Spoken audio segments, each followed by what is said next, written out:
Hello everyone, welcome back to my channel. तो यहाँ पे हम देखेंगे आज हमें 4 सितंबर के द हिंदू में क्या क्या पढ़ना है। तो चलिए स्टार्ट करते हैं। हम सीधा एडिटोरियल वाले पेज पे आ चुके हैं जिसमें ये है court order and ASI survey are flawed. तो इसमें क्या बताया गया है इसके बारे में देखेंगे। इसमें एक जजमेंट की बात की जा रही है जो कि 9 नवंबर 2019 को आया। Constitutional bench of supreme court of India comprising justice of India CJI, जिसमें Ranjan Gogoi, justice S A Bobde, DY Chandrachud, ये सारे लोग वहाँ पे शामिल थे। तो इस पर बात किस बारे में की जा रही है ये यहाँ से देखना है।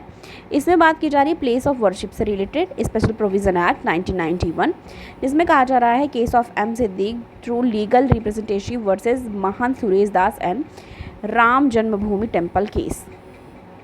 Okay, court gave a binding declaration of the law. Court ने डिक्लेरेशन मतलब अपना जो क्या किया, बाइंडिंग डिक्लेरेशन दिया इस लॉ पे। अब देखो बाइंडिंग मतलब क्या होता है, बाध्य होगा, ठीक है, बाध्य होगा मतलब इसे मानना होगा। एक चीज़ आपको याद रखना है, which under the constitutional scheme became the law of the land and bind all courts within the territory. मतलब ये इसका मतलब ही हो गया बाइंडिंग का मतलब कि सारे कोड जितने हैं, जितने भी कोर्ट हैं उन सबको क्या करना होगा, मानना होगा।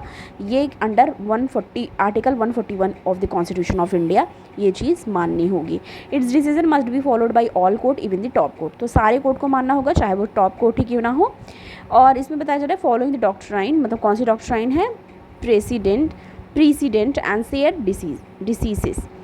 अब ये देखो ये जो लॉ है, अब ये कहा जा रहा है यहाँ पे कि the rational is that the law by which citizen are governed through should be fixed definite and known.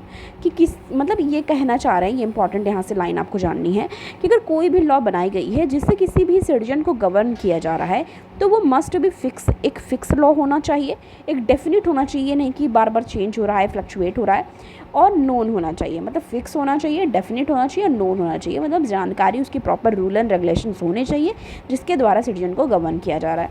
अब यहाँ पे देखो एक चीज़ प्लेस ऑफ वर्शिप की बात की गई है, ठीक है। प्लेस ऑफ वर्शिप में इंक्लूड होता है टेम्पल आता है, मॉस्क आता है, मतलब मंदिर, मस्जिद, गुरुद्वारा, चर्च, मॉनेस्ट्री कोई भी है वो आता है। मतलब एक तरीके का public religious worship of any religion, मतलब पब्लिक जहाँ पे वर्शिप करती है, मतलब एक पब्लिक प्लेस है जो कि पूजा पाठ के लिए यूज़ होता है, उसको यहाँ पे कहा गया है। Definition in the act state conversion and grammatical variation include alteration or change of the whatever nature. इसमें सेक्शन 3 की बात हुई है, सेक्शन 4 की बात हुई है। इतनी सारी चीज़ें आपको नहीं याद रहेगी क्योंकि ये एग्जाम्पल उन्होंने दिया है राम जन्मभूमि बाबरी मस्जिद का जो एग्जाम्पल है उसको वहाँ पे दिया है। अब यहाँ से जो जो चीज़ें हमें याद रखनी है वो आप देख लो। आर्टिकल 141 याद रखना है कि जो ये डिसीजन है वो सब पे मान्य होगा, ऐसा आर्टिकल 141 में कहा गया है। जो भी लॉ सिटीजन के लिए बनाया जाए वो फिक्स्ड हो, डेफिनिट हो और नोन होने चाहिए। और प्लेस ऑफ वर्शिप हम उस प्लेस को कहते हैं जैसे मंदिर, मस्जिद, गुरुद्वारा एंड चर्च और मोनेस्ट्री, जहाँ पे जो प्लेस है पब्लिक रिलीजियस वर्शिप के लिए यूज़ होता है, किसी भी रिलीजियस डिनोमिनेशन के हो सकते हैं वो, उस चीज़ को यहाँ पे प्लेस ऑफ वर्शिप कहा गया है। तो ये कुछ चीज़ें हैं जो हमको याद रखने की ज़रूरत है, ठीक है। देखो place of worship act was enacted in 1991। अब ये लाइन यहाँ से आपको याद रखनी है कि जो प्लेस ऑफ वर्शिप एक्ट है वो इनैक्ट किया गया है 1991 में, किसके द्वारा, पार्लियामेंट के द्वारा, ठीक है। 1991 में पार्लियामेंट के द्वारा enact in 1991 by parliament, protect and secure fundamental value of constitution. Protect और सिक्योर करने के लिए फंडामेंटल वैल्यू जो है कॉन्स्टिट्यूशन की उसको। तो ये सारी चीज़ें। Place of worship special provision act 1991 does not devour those cases which declaration is short on the period prior to act came into the enforcement of right and divide. अब justice सब ने क्या क्या कहा है उसके बारे में यहाँ पे दिया है। Section 4 to specially contemplate that all suits, appeal and legal proceeding is in the day of commencement, place of worship act। अब देखो इससे हमें, इस आर्टिकल से हमें एक चीज़ और पता चली, ठीक है, कि प्लेस ऑफ वर्शिप एक्ट जैसी भी चीज़ है। अब प्लेस ऑफ वर्शिप एक्ट जैसी चीज़ है तो वो कब आई, इनैक्ट हुई 1991 में। प्लेस ऑफ वर्शिप कहते किसे हैं ये हमने यहाँ से देख लिया, ठीक है। ओके, तो मतलब हम ये जान गए किस में इनैक्ट हुआ, प्लेस ऑफ वर्शिप कहते किसे हैं और इसमें क्या क्या चीज़ें इंक्लूड होंगी। तो ये हो गया हमारा कोर्ट से रिलेटेड जो कि इसमें आया है। The rise and fall of Russian war Lord, तो ये इतना नहीं ध्यान देना हमें। चीज़ें रिपीट होती रहती हैं, हम वो बार बार आएंगी तो हम उसे देखते रहते हैं, तो ये सोचना ही नहीं है कि हमारा कुछ भी छूट जाएगा। और देखो न्यूज़पेपर को न्यूज़पेपर की ही तरह पढ़ना है, ठीक है, कि जैसे पूरा न्यूज़ ये दिया हुआ है, अब इसमें से हमें ये देख लेना है कि हमें कौन कौन से पॉइंट जानने ज़रूरी हैं। और अगर आपसे कुछ छूटता भी है तो वो अगर बहुत इंपॉर्टेंट न्यूज़ होता है तो बहुत बार द हिंदू उसको रिपीट करता है। ये आपने अभी तक तो देख लिया होगा जो पहले से पढ़ रहे हैं। मेजरिंग हंगर अक्रॉस स्टेट की बात यहाँ पे की जा रही है। आपको पता है GS3 में ये सबसे रिलेटेड पूछता है, हंगर, पॉवर्टी और ये सबसे रिलेटेड। अब यहाँ पे हम पूरी चीज़ें देखेंगे। Despite being a major food producer with extensive food security scheme and the largest public distribution system in the world, India still grapple with significant level of food insecurity. मतलब ये कह रहे हैं कि हाँ, हम मेजर फूड प्रोड्यूसर्स हैं, मतलब हमारे यहाँ ज़्यादा ही उत्पादन होता है, ज़्यादा ही प्रोडक्शन होता है, उसके बावजूद हम अभी भी still grapple with the significant level of food insecurity. फिर भी हमारे यहाँ क्या है, फूड इनसिक्योरिटी है, हंगर है, चाइल्ड माल न्यूट्रिशन है, ठीक है। तो ये हम लिख सकते हैं अपने आंसर में, ठीक है, कि despite being a major food producer, ऐसे लिख सकते हैं शॉर्ट में करके, despite being a major food producer with extensive food security in the world, still we have food insecurity, hunger, justice malnutrition, child malnutrition. तो ये line हमारा यहाँ से इम्पॉर्टेंट निकल के आता है। अब क्या कहा जा रहा है, the global hunger index GHI, ये हम हर बार डिस्कस करते हैं, ये आपको पता होगा, रैंकिंग और ये सब जब भी निकलती है। ग्लोबल हंगर इंडेक्स 2022 की बात करें, ये हम ऑलरेडी शॉर्ट अपना बना चुके हैं शॉर्ट नोट में 2022 वाले में, ठीक है। तो ये फिर से इसमें यहाँ पे इन्होंने ऐड किया है। ग्लोबल हंगर इंडेक्स GHI 2022 की बात करें तो इंडिया की रैंक कितनी थी, इंडिया की रैंक है 107 अमंग कितने लोगों के, 121 कंट्रीज़ के, ठीक है। यहाँ पे देखो दिया हुआ है। बिहाइंड नाइजीरिया पाकिस्तान का 99 है और नाइजीरिया का 103 है। GHI provide a composite measurement. अब देखो हम यहाँ से जान गए, ठीक है, रैंक जान गए, ये PCS वगैरह में पूछ लेता है एग्जैक्ट की रैंक कितनी है, पर अब UPSC के पॉइंट ऑफ व्यू से हमें क्या जानना है, GHI है क्या, GHI है क्या और GHI करता क्या है। ये देखो नेक्स्ट ही यहाँ पे दिया हुआ है, कहा जा रहा है कि GHI provide a composite measurement, मतलब वो कंपोजिट मेजरमेंट प्रोवाइड करता है, ट्रैक करता है अंडर नरिशमेंट और हंगर को नेशनल लेवल पे अक्रॉस 3 डायमेंशन। अब ये लाइन यहाँ से हमें हाईलाइट करनी है कि तीन लाइन जो ये बता रहे, 3 डायमेंशंस बता रहे हैं। देखो क्या कह रहे हैं कि GHI क्या करता है, मेजरमेंट देता है और ट्रैक करता है अंडर नरिशमेंट और हंगर को नेशनल लेवल पे अक्रॉस 3 डायमेंशन। अब ये 3 डायमेंशन है कौन सा, calorie, under nourishment, child mall nutrition and under 5 mortality. बहुत ज़्यादा इम्पॉर्टेंट है ये, शॉर्ट नोट में भी आपको मेंशन करना है। और एक इम्पॉर्टेंट है हमारा ये कि GHI से रिलेटेड, देखो रैंकिंग आपको as it is PCS exams में या अदर किसी कॉम्पिटिटिव एग्ज़ाम में पूछ सकता है, UPSC में आपको GHI के ये पूछ सकता है, ये और PCS में भी पूछ सकता है, पर UPSC में इसी तरह का पूछता है, कॉन्सेप्ट बेस पूछता है। पर अभी आप देख सकते हो इस साल का पेपर उठा के तो फैक्ट्स भी बहुत ज़्यादा पूछे, तो आप याद कर लेना रैंकिंग भी। और हाँ, मेंस आंसर राइटिंग के लिए तो आप अगर ये भी लिख देते हो कि हाँ GHI क्या करता है, इसके क्या डायमेंशंस हैं, इंडिया की रैंक कितनी है, किससे पीछे, अगर आपको इतना सारी चीज़ें लिख दी तो आपको तो ऑब्वियसली सबके कंपैरिजन नंबर ज़्यादा मिलेंगे, ठीक है। तो यहाँ कहा जा रहा है 3 डायमेंशन, जैसे कैलोरी अंडर नरिशमेंट, ठीक है, यहाँ पे है ना, calorie under nourishment, child mall nutrition and under 5 mortality यहाँ पे देखी जाती है, ठीक है, मृत्यु दर। अब बताया जा रहा है according to state of food security and nutrition in the world report of 2022, India is home to, India कितने लोगों का है, India is home to 224.3 million undernourished people. सोचो कि इतना, मतलब state of food security nutrition ने क्या बताया कि 224.3 मिलियन अंडर नरिश्ड पीपल हैं, disparities are evident among state. तो ये देखना है, GHI enable the development of India specific hunger index, ठीक है, India specific hunger index at the level of state and union territories, उस लेवल पे भी यहाँ पे तैयार करता है।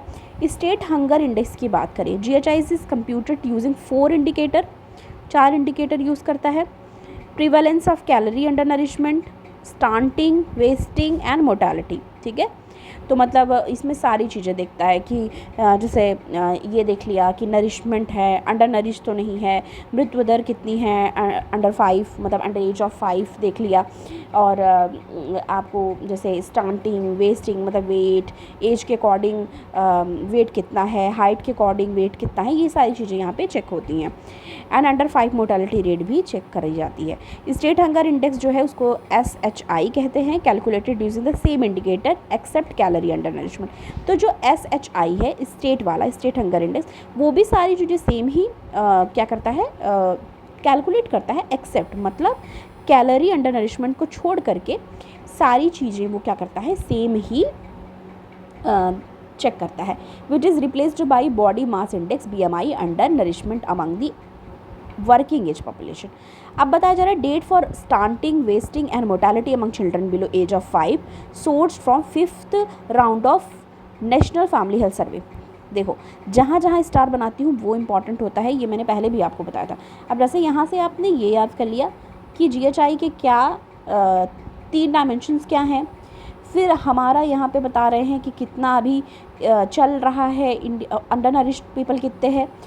तीसरा यहाँ इम्पॉर्टेंट हो जाता है कि जो स्टंटिंग, वेस्टिंग और मोर्टालिटी लेते हैं जो अमंग चिल्ड्रन बिलो जो एज ऑफ 5 ईयर मतलब 5 साल से कम के होते हैं, वो सोर्सेज जो लेते हैं वो नेशनल फैमिली हेल्थ सर्वे 5 जो है उससे लेते हैं। India specific hunger index at the union territory, तो हाँ ये तो हमने कवर कर लिया ऑलरेडी, तो ये यहाँ से हो गया।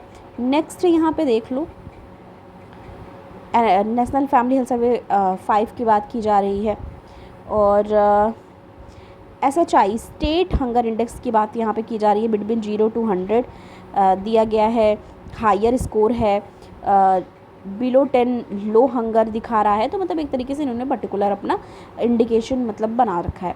अब देखो जो यहाँ पे SHI है यानी कि स्टेट हंगर इंडेक्स, उसमें बिहार, झारखंड, छत्तीसगढ़ को 35 मिले हैं, which place them in alarming category, ठीक है। तो इसको अलार्मिंग कैटेगरी में कौन कौन है ये आपको याद रख लेना। यहाँ से अलार्मिंग कैटेगरी, अलार्मिंग में है बिहार, झारखंड एंड छत्तीसगढ़, तो BCJ कर लो, Bihar, Chhattisgarh and Jharkhand. Alarming category में Gujarat, Uttar Pradesh, Assam, Orissa, Madhya Pradesh, Tripura, Maharashtra and West Bengal are score above national average 29, तो उनको नेशनल एवरेज स्कोर से ऊपर मिला है, ठीक है। तो ये इन लोगों को। अब देखो performance of this state resemble the African nations, जैसे अफ्रीकन नेशन में कौन कौन से हैं, हयाती, नाइगर, लाइबेरिया एंड लियोनी, मतलब इसका प्रोनाउंसिएशन आप देख लेना। तो ये अफ्रीकन नेशंस जो हैं उसके रिजेंबलेंस है ये state. On the other hand Chandigarh score 12, Sikkim, Puducherry and Kerala score below 16, तो ये UT में दिखा दिया, ठीक है। This state along with Manipur, Mizoram, Punjab, Delhi, Arunachal Pradesh, Andaman Nicobar, Tamil Nadu all fall under the moderate hunger, तो ये सब मॉडरेट हंगर में है। All the other state which score below the age of average and above 20 have a problem of serious hunger, तो जिनको 20 average and above 20 है, ठीक है, score below the national average and above 20, तो वो serious hunger में आ रहे हैं। No state falls under the low hunger, कोई भी स्टेट लो हंगर में नहीं है इंडिया का। द इम्पैक्ट ऑफ कोविड-19 SHI is not captured here since post pandemic estimate are not yet available. अब कहा जा रहा है इन 2008 क्या हुआ था, पूर्णिमा मेनन, अनिल, मतलब ये एग्जाम्पल इन्होंने यहाँ पे दिया हुआ है, ओके। तो ये हमारा बहुत ही इम्पॉर्टेंट एक आर्टिकल है जो कि हमें पढ़ना ही था। आगे आ जाएंगे टेक्स्ट एंड कॉन्टेक्स्ट वाले पेज में हमारे कुछ ना कुछ रहता है इस पर। State of right to information act बहुत बार आ चुका है, जो पहले से पढ़ रहे होंगे उनको पता होगा कितनी बार रिपीट हुआ है। राइट टू इन्फॉर्मेशन एक्ट फिर से आया है, देखते हैं यहाँ पे। RTI act implementation is dependent on subordinate rules made by union government, तो कौन रूल बनाएगा, union government and state government. और इसमें क्या कहा जा रहा है, for instant simple matter of what payment method of public authority can accept is left to the state to decide. तो ये कौन डिसाइड करेगा, state. Allowing RTI applications to file online largely remove some barrier. तो allow जो किया गया है RTI applications को to be filed online largely remove some barrier, कुछ बैरियर्स हटाए गए हैं। Instead of obtaining uncommon financial instrument, citizen can simply file a request online and pay with UPI। मतलब वो क्या कर सकते हैं, अप्लाई कर सकते हैं ऑनलाइन और उसके लिए पे कर सकते हैं UPI से, ठीक है। जैसे हम लोग ये सब यूज़ करते हैं ना, फ़ोन पे वगैरह, तो UPI से वो क्या कर सकते हैं, और पे कर सकते हैं। However many state do not have online RTI portal. बहुत सारे, लेकिन प्रॉब्लम यहाँ से देखो निकल के आई, बहुत सारे ऐसे स्टेट हैं जिनके पास ऑनलाइन RTI पोर्टल है ही नहीं। While activists have long warned the awakening of RTI Act, most of damage they have seen is not merely from the changes in the text of the law, but from the ways various institutions across the different government apparatus discharge their duties। तो ये भी चीज़ें यहाँ पे कही गई हैं। RTI से रिलेटेड हम बहुत बार डिस्कस कर चुके हैं। 2005 का है ये RTI इन्फॉर्मेशन है 2005। ये हेल्प करता है सिटीजन को कि वो इन्फॉर्मेशन उनको मिल सके, डेटा मिल सके सेंट्रल एंड स्टेट इंस्टीट्यूशन से, and are not readily available in the public domain. जो पब्लिक डोमेन में नहीं है वो उसको क्या कर सकते हैं, जान सकते हैं। RTI एक्ट अलाउ करता है सिटीजन को कि वो रिक्वेस्ट कर सकते हैं एक्सेस के लिए डेटा, डॉक्यूमेंट और अदर इन्फॉर्मेशन गवर्नमेंट से, कि वो उनको जानना है उसके बारे में। राइट टू इन्फॉर्मेशन, तो उनका अधिकार है जानने का, तो आप उनको उसके लिए वो फाइल कर सकते हैं। India's RTI act has common treated as the among the more comprehensive public record access legislation in the world. In the recent year, though, activists worry that system is being made less and less effective, setting off a crucial means to holding public official account. तो RTI के बारे में यहाँ पे बात हो रही है। What is the debate around one nation one election? अब देखो, one nation one ration card आया था, फिर बहुत सारी ऐसी डिस्कशन हुई थी। अब क्या आ रहा है, what is the debate around one nation one election, क्या है इसके बारे में देख लो थोड़ा। ओके, यहाँ से देखो, यहाँ से क्या कहा जा रहा है, आप देखो September 1, on September 1, 1 minute, on September 1 central government setup a panel. Central government ने क्या किया, सेट किया एक पैनल, एक्सप्लोर किया the feasibility of the one nation one election. बहुत इंपॉर्टेंट है, इस तरह का कुछ भी आता है तो उससे रिलेटेड पूछने के चांसेस होते हैं। वन नेशन वन इलेक्शन, अब ये जो आइडिया है वन नेशन वन इलेक्शन का, centre around the concept of synchronising the timing of Lok Sabha and state assembly election. तो वन नेशन वन इलेक्शन मतलब एक ही दिन हर जगह कंडक्ट कराने की बात यहाँ पे की जा रही है। Election across all state reduce the frequency of poll throughout the country, ये बता रहे हैं। Idea of one nation one election does not square with the concept of federalism as it established on the notion that the entire nation is one, contradicting conversion of Article 1 which envisages India as a union of state। ये सब लाइनें जिसने लिख दिया है mains exam में, आपको खुद ही इसको पढ़ के लग रहा होगा। यहाँ से देखो कि ये क्या सिग्निफाई करता है, content of Article 1 which envisages India as a union of state। सोचो, ये सब लाइनें जो लिख देगा उसको नंबर अच्छी ना मिले तो ये तो हो ही नहीं सकता। तो ये समरी हमने यहाँ पे देख ली, इम्पॉर्टेंट है। आगे बढ़ जाएंगे, देखेंगे और कौन सा पढ़ना। ये आप देखो, वीडियो आज थोड़ी लंबी हो जाएगी पर यहाँ पे इम्पॉर्टेंट ही आया हुआ है। GDP centric view changing human centric one, prime minister Narendra Modi ने क्या क्या बातें बोली है इसके बारे में बात हो रही है कि PM Modi speak on G20 fiscal responsibility, renewable energy and challenge of the debate, debt restructuring which became the problem of the global south. अब यहाँ बताया जा रहा है कि G20 presidency has given India opportunity दे रही है इंडिया को प्रमोट करने के लिए इसके विज़न को for sustainable inclusive and equitable world and raise its profile as leader in Indo Pacific reason.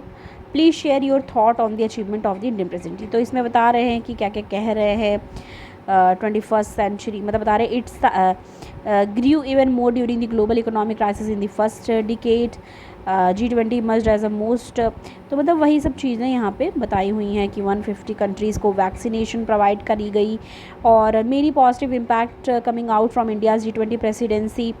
बताया जा रहा है effort towards greater inclusion of global south, जैसे कि Africa in global affair has gained momentum. India's G20 presidency has sowed the seed of confidence, GDP centric view. Confidence in यहाँ है countries of the third world, ये line याद रखनी है।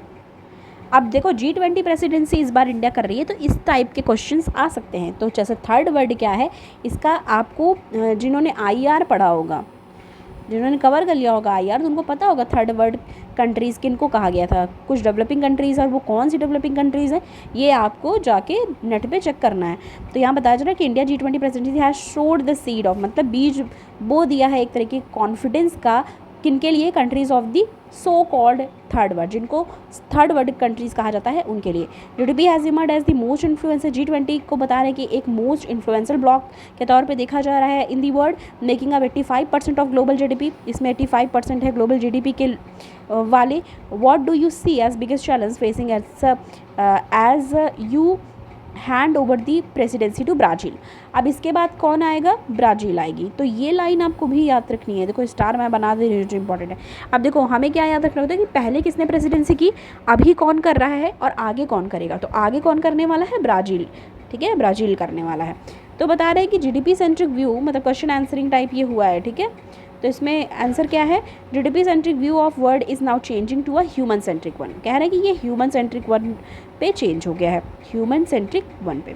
Like a new world order was seen after the second world war. New world order is taking shape post covid. अब इसमें बताया क्या जा रहा है, द सबका साथ सबका विकास model that has shown the way in India can also guiding principle for welfare of the world, कि वेलफेयर के लिए, कल्याण के लिए क्या काम कर रहे हैं, irrespective of the size of GDP every voice matter. ये सब लाइनें हमको लिखनी है कि ऐसा प्राइम मिनिस्टर ने बोला कि मतलब आप इर्रिस्पेक्टिव GDP देखो, सबको एक तरीके से मानना है, सबकी आवाज़ इक्वल है, सबकी वॉइस मैटर करती है। India has proposed making the African union as a permanent member. अब ये लाइन भी हमको क्यों याद रखनी है, हम इतने दिन से पढ़ते चले आ रहे हैं कि इंडिया ने क्या किया है, प्रपोज किया है कि जो अफ्रीकन यूनियन है उसको क्या करना है, उसको परमानेंट मेंबर बनाना है G20 का। इसमें कह रहे हैं you launch this solar alliance a few years ago, now you are proposing a biofuel alliance which we believe you will unveil at G20. What is the objective and how will it help import dependent countries such as India on energy security? तो उस पर क्या उनका जवाब है ये देखेंगे। We are perhaps the first among the G20, तारे फर्स्ट है among G20 countries to have achieved our climate target 9 years ahead. हमने कंप्लीट कर लिया है of the scheduled date. We have move from being just a member of global effort to playing leading role in many initiative like क्या कह रहा, ISA। इतनी बार 2021 में जिन्होंने न्यूज़पेपर पढ़ा होगा सबको पता होगा कि ISA से रिलेटेड कितनी बार आ चुका है, इंटरनेशनल सोलर अलायंस, ठीक है। तो उसमें क्या बात की, and coalition for disaster resilient infrastructure are being countries together for the planet, ठीक है। तो ये है, now the biofuel alliance is another step in the direction, okay, aimed at creating options for developing countries. Biofuels are also important from perspective of circular economy. तो क्या है, biofuels जो है वो इम्पॉर्टेंट है perspective of circular economy. Even your critique have admired the way you made G20 buzzword during the India's presidency and मतलब इनसे question किया गया है और उन्होंने आंसर दिया है। What message did we send hosting foreign leader G20 in Kashmir, Arunachal Pradesh, notwithstanding objection raised Pakistan and China? तो उस पर उन्होंने क्या कहा है, our is such a vast, beautiful and diverse nature. G20 meeting are happening. Isn't it natural that meeting will be held in every part of our country? कि हर part जो अपनी कंट्री का हर सारे जगह हैं वहाँ पे कराया जा रहा है, ना कि पर्टिकुलर प्लेस पे। मतलब कुछ मीटिंग्स यहाँ किसी और जगह। तो ये एक हमारी दिखा रहा है कि हम एक डाइवर्स और वास्ट एक कंट्री हैं और वो एक तरीके से शोकेस हो रहा है। तो ये सारी चीज़ें हैं। Your message to mister Putin, Samarkand that this is not era of war. वो मतलब कि क्या रशिया को आपने बोला, give the difference between G7 and Russia, China Russia combine, it will have difficult. तो मतलब उनसे पूछे कि क्या ये जो है difficult for block to adopt this message, कि उनके लिए डिफ़िकल्ट हो रहा है। In what contents what can India do help forge a consensus. तो ये बोल रहे हैं there are many different conflict across various region, बहुत सारी जगह पे बहुत सारे कॉन्फ्लिक्ट्स हैं। All of them need to be resolve, सबको रिजॉल्व होने चाहिए through dialogue and diplomacy, dialogue और डिप्लोमेसी के थ्रू सबको रिजॉल्व करना चाहिए। This is our stand on any conflict anywhere, कि मतलब बता रहे हैं यही हमारा स्टैंड है। वेदर एज G20 प्रेसिडेंट और not we will support every efforts ensure peace across the world, कि हम पीस को इंश्योर करने के लिए हमेशा खड़े हैं। हम प्रेसिडेंसी कर रहे हैं तब भी, प्रेसिडेंट हैं अभी G20 के तब भी, नहीं रहते रहेंगे तब भी हम हमेशा सहयोग मतलब एक तरीके से दे रहे हैं। तो ये एक पूरा प्राइम मिनिस्टर के साथ इनका हुआ है, और पीएम ने क्या क्या कहा क्वेश्चन के आंसर पे, तो वही यहाँ पे उन्होंने डाला है पूरा आर्टिकल, न्यूज़ आर्टिकल वहाँ पे दिया है। आदित्य L1 हेल्दी इन न्यू ऑर्बिट इसरो, आपने देखा होगा क्या हुआ, यहाँ पे लॉन्च हो गया था successfully, Aditya L1 successfully launch हो गया था। तो यहाँ पे देखो ISRO in Sunday performing the first earth bound firing to raise orbit of Aditya L1 first solar observatory mission which was launch on Saturday. तो क्या हो गया, ये लॉन्च हो गया, सैटरडे को सक्सेसफुली लॉन्च हो गया।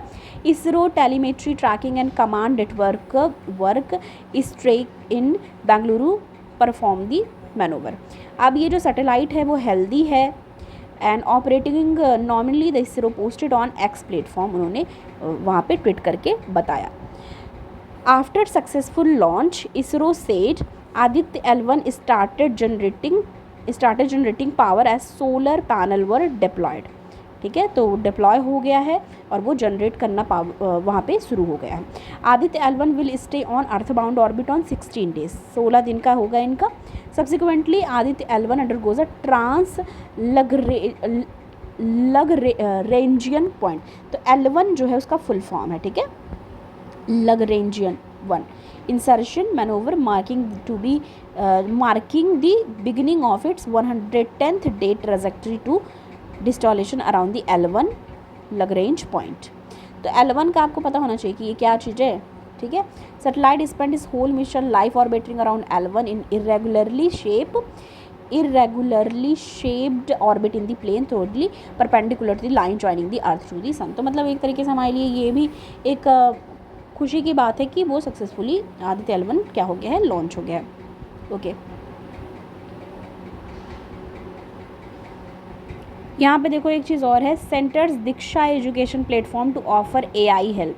तो जो सेंटर का है Diksha education education platform, education पता है ना, ऑनलाइन, ठीक है, वो क्या करेगा, ऑफर करेगा AI हेल्प। तो इसमें पूरी चीज़ें बताई गई हैं। National governance division ministry of electronic and information technology is set to integrate personalised adaptive learning PAL into its existing digital infrastructure for knowledge and knowledge sharing, Diksha platform. तो full form याद रखना है आपको दीक्षा platform का, ठीक है। अब यहाँ बताया जा रहा है PAL software based on approach is expected to allow each student to have individual learning experience over the course and curriculum based on their unique need and ability. और दीक्षा जो है, दीक्षा के बारे में बात करें जाए, DIKSHA which come under the education ministry. अब ये लाइन यहाँ से याद रखना है, पूछ लिया अगर कि दीक्षा किस एजुकेशन में आती है, सॉरी दिस किस मिनिस्ट्री में आती है, तो एजुकेशन मिनिस्ट्री का है। ये तो आपको नाम से ही वो हो जाएगा क्योंकि ये एजुकेशन के लिए ही बात हो रही है, पर ये ऑनलाइन पोर्टल है, ये याद रखना है। एंड मोबाइल एप्लीकेशन है, it's embedded as assistive technology रहेगी इसमें। विजुअल और हियरिंग चैलेंजेस जो हैं एक तरीके से एम्बेडेड एज असिस्टिव टेक्नोलॉजी है लर्नर्स के लिए जो कि विजुअल और हियरिंग चैलेंजेस हैं जिनको, उनके लिए भी ये बेनिफिशियल होगा। However Diksha is a static content repository. Diksha features digitised national council, मतलब NCERT की चीज़ें सारी वहाँ पे होंगी। तो एक तरीके से आपको दीक्षा के लिए जाना है कि ये एजुकेशन प्लेटफॉर्म है। आगे ये आ गया वर्ल्ड का। G20 meet visit by Lavrov, Macron added diplomacy buzzing Dhaka. और यहाँ पे money wise Indian investor with the possible trinity. Sports का आ गया। साइंस में आया है important to testing menstrual product with human blood. तो बता रहे हैं कि importance of testing menstrual product with human blood. तो यहाँ देखेंगे हम क्या बोल रहा है समरी में। इसमें कहा जा रहा है the capacity of menstrual product to observe is way to measure blood loss. तो इसमें कहा जा रहा है clinical use is to diagnose heavy menstrual bleeding. तो ये वुमेंस को जो पीरियड्स आते हैं उसकी बात यहाँ चल रही है। तो किसकी बात हो रही है कि क्लिनिकल यूज़ करें किस चीज़ के लिए, यूज़ इट टू डायग्नोस, मतलब डायग्नोस करने के लिए हैवी जो मेंस्ट्रुअल ब्लीडिंग होती है उस चीज़ को। विच अफेक्ट रफली 1/3 of menstruating individuals worldwide, जिनको ये क्या करता है, अफेक्ट करता है। फ्रॉम 18.2% इन चाइना, 37.9% टर्की में, and could be sign of other element. तो ये यहाँ बता रहा है कि कैसे एक मेंस्ट्रुअल हैवी मेंस्ट्रुअल ब्लीडिंग एक तरीके से अफेक्ट कर रहा है वर्ल्ड वाइड। तो उस चीज़ को यहाँ पे पता लगाने की बात की गई है। इसमें कहा जा रहा है packed red blood cells separated from whole blood were used to assess the capacity of 21 common product including disc, cup, tampon, sanitary pad and underwear। अब देखो यहाँ पे क्या कह रहे हैं, ये 21 कॉमन प्रोडक्ट्स यूज़ किए जा रहे हैं जो ये वुमेंस यूज़ करती है, जिनको पीरियड्स आती है, गर्ल्स एंड वुमेन, ठीक है, जो अपने मेंस्ट्रुएटिंग एज में होती हैं। जैसे वो कप्स यूज़ करती है, मेंस्ट्रुएशन कप यूज़ करती हैं, टैम्फॉन, सैनिटरी पैड यूज़ करती हैं, और बहुत ही ऐसे ऐड भी आपको दिखाए जाएंगे कि इस तरीके के चीज़ें हैं जो आप यूज़ कर सकते हैं। The brand chosen are commercially available in the US and Europe, some are available online in India. तो आप वुमेंस जो होंगी वो भी या फिर और सब भी देखते होंगे कि ऐसे आता है कि आप इसको यूज़ कर सकते हैं, नो लीकेज, वो ये मतलब बहुत सारे ऐड ऐसे आपको दिखाएंगे। आप टीवी में भी दिखाते हैं, मोबाइल कहीं पे भी आप देखो तो आपको बहुत सारे ऐसे ऐड दिखाते हैं। तो उसके बारे में यहाँ बात हो रही है। While a product holding more blood can be interpreted as a good thing. तो उसमें दिखाते हैं कि मतलब ये नो लीकेज, मतलब हैवी ब्लीडिंग पे भी the elevated absorbency could hide heavy bleeding. तो ये सारी चीज़ें हैं, उसके बारे में क्या कर रहे हैं, ये पता लगा रहे हैं, ठीक है। The importance of testing menstrual product with human blood. तो ये सारी चीज़ें हैं। What is the heavy bleeding क्या है, ये यहाँ पे डिस्कस किया है। ये सब आप अपना खुद से पढ़ लेना, और ये सारी चीज़ें इन्फॉर्मेशन दी गई हैं, ठीक है। ओके, आगे देखते हैं। तो ये लास्ट पेज था। अब देखो यहाँ इसके आगे कुछ भी नहीं है। तो बस थैंक यू सो मच, मिलती हूँ मैं आपके नेक्स्ट वीडियो के साथ। आज बहुत ज़्यादा बड़ा हो गया क्योंकि बहुत सारे आर्टिकल आए थे और मैंने इसको बहुत ही अच्छे से एक्सप्लेन अच्छे से क्या बोलूँ, मतलब पूरा कोशिश की एक्सप्लेन करने की। तो इस वजह से वीडियो लंबी हो गई है, और इसके लिए थोड़ा सा मैं आगे ध्यान दूँगी कि छोटी रहे। तो मैं इसीलिए जल्दी बता देती हूँ, वो आप उस पर समझ जाना, क्योंकि डिटेल में डिस्कशन करेंगे तो ऑब्वियसली लंबी हो जाएगी। ओके, थैंक यू, मिलती हूँ आपको मैं नेक्स्ट वीडियो के साथ।